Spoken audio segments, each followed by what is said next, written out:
The aviation industry has been one of the most severely hit sectors during the pandemic, with flights in and out of the country few and far between. So what does the future hold for international travel as we head into the Christmas getaways and the homecomings over the next month and a half? I'm joined by Dalton Phillips, Chief Executive of the Dublin Airport Authority.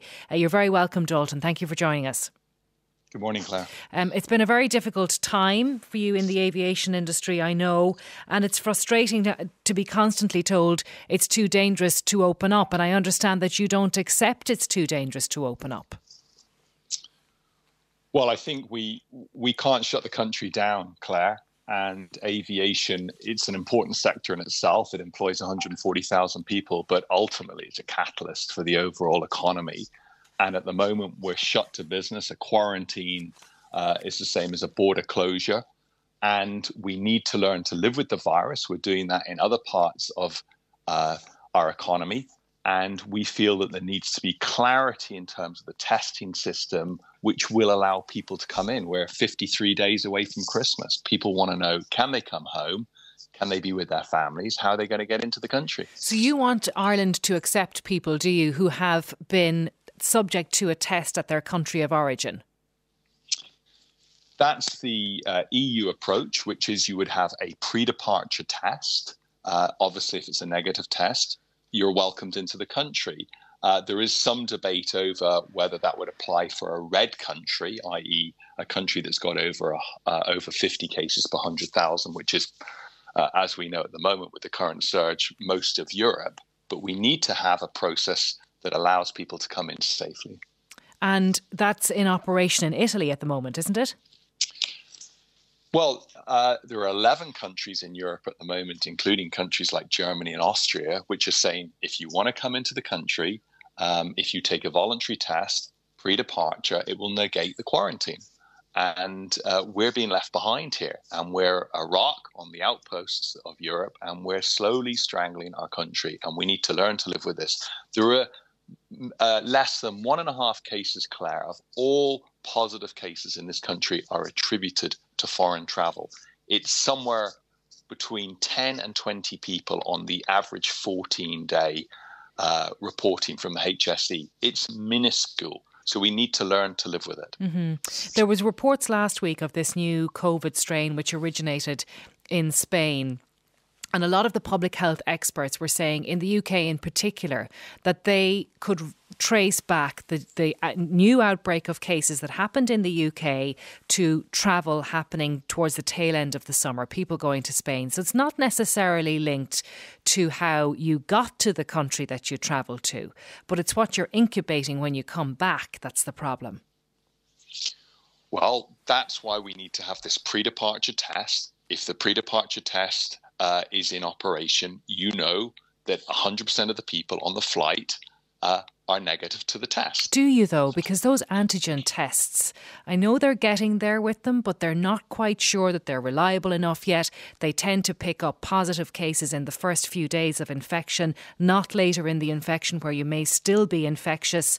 You know, are you confident enough that those antigen tests are good enough? Well, I think the gold standard today is clearly the PCR test. And I think as a first step, we should go with PCR. It's not scalable, it's not affordable, it's not rapid, but it's a start. And a PCR test will cost you approximately €90. And the passenger would pay that? And the passenger would pay that. It's not ideal, Claire. We know that antigens will cost €5 to €6. Now, I'm not a scientist, but there's some very good studies coming through that is showing the veracity and the accuracy of antigens. And I think clearly that's where we're going to go to. In fact, the EU have just said, well, the European Commission have called for states to consider using antigen testing. And by the way, the EU uses antigen testing to test their own commissioners, so it can't be that inaccurate. And what do you just outline to us exactly what you need to have happen now in order to open up travel in your view? So the EU have agreed that they will go to a traffic light system, but it's for the member states to determine the details. And Ireland still has not yet determined exactly what will happen. So we need the government to say, What tests are needed? Will they accept an antigen test from a European country, or does it need to be PCR? And the government need to be very clear on whether that only applies to amber countries or red countries. And there is talk about red countries. You would be able to negate the quarantine on day 5 if you have a PCR test.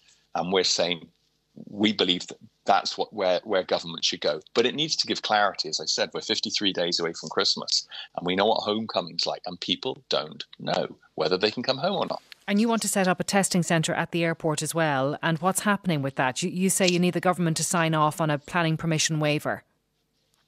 So the Department of Health or the Department of Transport will need to sign off a planning waiver. Otherwise, we'll have to go through a normal planning process, which could take months, as you know.